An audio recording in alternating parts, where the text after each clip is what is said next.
Everybody, welcome to the new moon in Leo. It's all about me. Look at me. Aren't I amazing? Be proud, be courageous.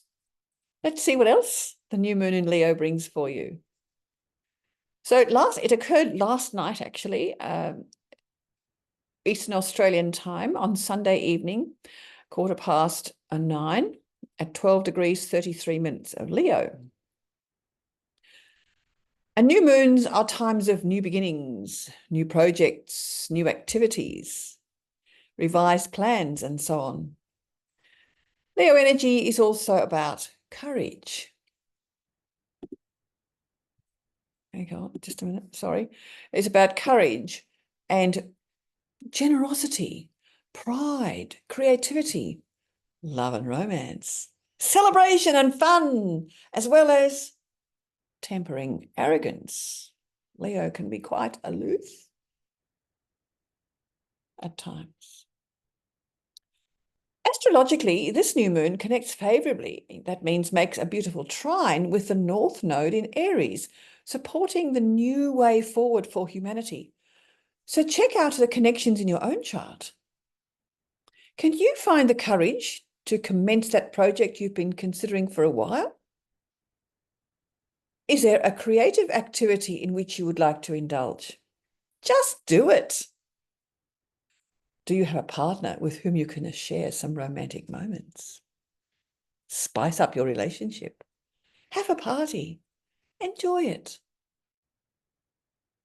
The new moon's relationship with the North Node is supporting you in activities where you are taking the initiative. So have a vision for the direction you would like humanity to take. And ask yourself, how does your initiative support this vision? The focus of your new moon activities will be in the house sector where this new moon falls. And if this new moon connects with any other planets in your natal chart, that may affect your activities as well. And I'm happy to help you determine these points in your chart. Just contact me, send me a private message or in some way, either email or message me on the phone. This new moon in Leo also makes a favourable, as it's a sextile connection with Jupiter and Mars in Gemini. Now, Leo is fire, Leo new moon, and Gemini is air. And they're very compatible and support each other's energy. But what do you get when you get fire and air? It's get a lot of hot air, don't you? Chat, chat, chat, chat, chat, chat, chat. Does it have any substance? Sometimes not. But it provides ideas and energy that you might need to move forward. So we have this energy now. Just go for it. Mercury, our friend Mercury, goes retrograde from the 4th to the 21st of August. It moves from Virgo into Leo, back into Leo, where at 26 degrees, it makes a square again with Uranus in Taurus. Now, here we have Mercury, the planet of communication and travel, clashing with the higher manifestation of Mercury, Uranus. And this combination of planetary energies suggests more disruption with our communications. So what might this mean for us and for you in particular? Now, English astrologer Steve Judd had some really interesting things to say about this, and I put his link in the comments, in the notes below.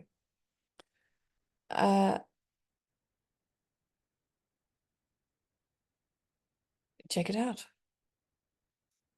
It's also time for us to seriously consider our use of technology. Are we using this technology we have wisely? Are we treating it with respect? How can we harness this energy to improve the lives of ourselves and for others?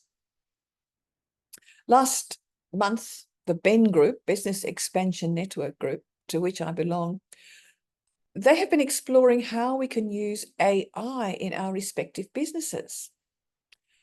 And when we understand how it works, we're much better equipped to use it ourselves and be able to discern AI-generated material from external sources.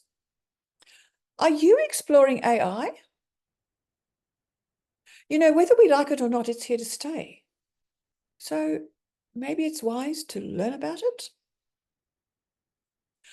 Astrologically, another interesting square occurs around the 16th of August, when transiting Mars and Jupiter are together in Gemini and clash with Saturn in Pisces.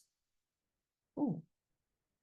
Now, consider the energy of Jupiter is to expand whatever he touches, and Mars will light the fire for him. So connect this with the Saturn energy, which is trying to provide structure for this ethereal Piscean illusions which just won't be contained. And you have the potential for all sorts of delusions and illusions occurring. So around the 16th of August, be very careful about and very wary about what you might encounter in any news, especially the mainstream media. Finally, at the full moon around the 9th of August, no, it's around the 19th of August, really. Full moon is around the 19th of August. My notes are not correct. Uranus in Taurus is in the middle between the sun and moon in fixed signs. It's making a T square. Uranus energy is disruptive. Sun and moon are fixed signs, Leo and Aquarius. Will some of our belief systems be questioned or upset with this energy? Let's watch, wait, and observe before we take any action. As you may be aware, I'm constantly on the lookout for stories that illustrate the activities of Uranus in Taurus and other planetary energies. And in the Australian Financial Review this weekend, there is an account of the Hyatt Hotel in Darling Harbour using grubs to help manage food waste. Housed in a space the size of a car park, black soldier flies feast on food scraps from the hotel to reduce them by 95% in just 24 hours. And the resulting fattened larvae are removed periodically and transported to a free-range chicken farm to feed the hens who provide the eggs for the hotel. Isn't that a terrific circular process?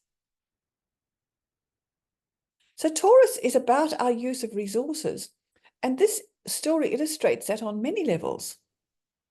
So what do you do in your household to manage food waste? Do you have a worm farm, compost bin, or bokashi container? Some municipal councils provide green waste disposal options as well. So Uranus will be in Taurus until the middle of next year, and I expect there are many other projects that highlight new ways of managing our agricultural resources. Someone said to me the other day, you know, Evelyn, Landline often has some interesting stories. Well, I don't have a television. I can't watch Landline, but maybe I can on this machine, but maybe there's some ideas there. What new ideas or projects do you know about that might illustrate Uranus in Taurus? Would you like to share them? Now, getting back to the energy of Leo, there's so much more I could say about that energy. But Pam Gregory, Heather Ensworth, and Molly McCord have comprehensive YouTube videos which you can view. And all three have slightly different perspectives, but all have valid points to share about Leo energy. Heather Ensworth, in particular, provides interesting thoughts on the power of the Lion's Gate, which occurs on the 8th of August. And in fact, that energy is around us before and after the 8th of August. It's a lovely time for spiritual connection. Check it out for yourself. Another story in this weekend's Australian Financial Review is a story in which the UBS global economist Paul Donovan claims that what we are going through now represents the biggest global upheaval in 20 years. End quotes. Interesting that the Pluto cycle is around 248 years.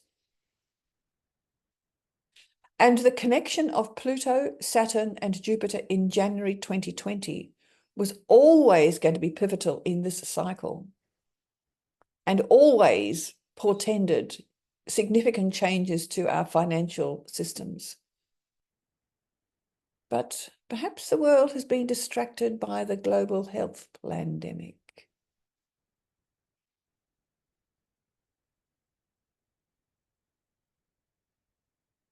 As I said, the 2020 conjunction in Capricorn has always been about the finances. Donovan views our current situation as the fourth industrial revolution. What do you think? Have your personal finances been impacted by the changes we have been experiencing over the last few years? Do you have a story you'd like to share? I'd love to hear about it. Last week, I was privileged to provide accommodation for 3 young Japanese girls visiting the Gold Coast to improve their English. They are charming, delightful girls, and their English improved noticeably over the few days they were here. Their program included several days at Dream World, which they all enjoyed. I rode the roller coaster. They were all right. Each day there was an English lesson, and they all wrote diaries at the end of the day and then read them aloud to me. On their last day with me, they all wrote beautiful thank you notes. The one that most appealed was a cartoon drawing of me and the girl with a bowl haircut. Have a look on my Facebook post to have a look at the picture. After I removed the tree from outside my front door some months ago, I planted vegetables. The lettuces and the bok choy have been providing generously, and there are now delicious full green peas, which have grown more than 2 meters tall and are producing fat, juicy peas for me every few days. Unfortunately, there seem to be a lack of insects in the garden, as the broad beans have produced flowers, but so far there are no beans. So I just planted this weekend, I just planted several flowers in clumps, hoping that they might attract more insects to my garden. Do you nurture a veggie garden? No, it's great to know that it is great to know the source of our vegetables, and they are fresh when you harvest them. And wisdom suggests that combined with a supply of non-perishables like lentils or beans, our veggies can sustain us in the event of broader issues with our food supply. Enjoy your Leo energy. Harness the courage and creative energy to be the best version of yourself. Have a wonderful month, and I'll talk to you next time. Bye for now.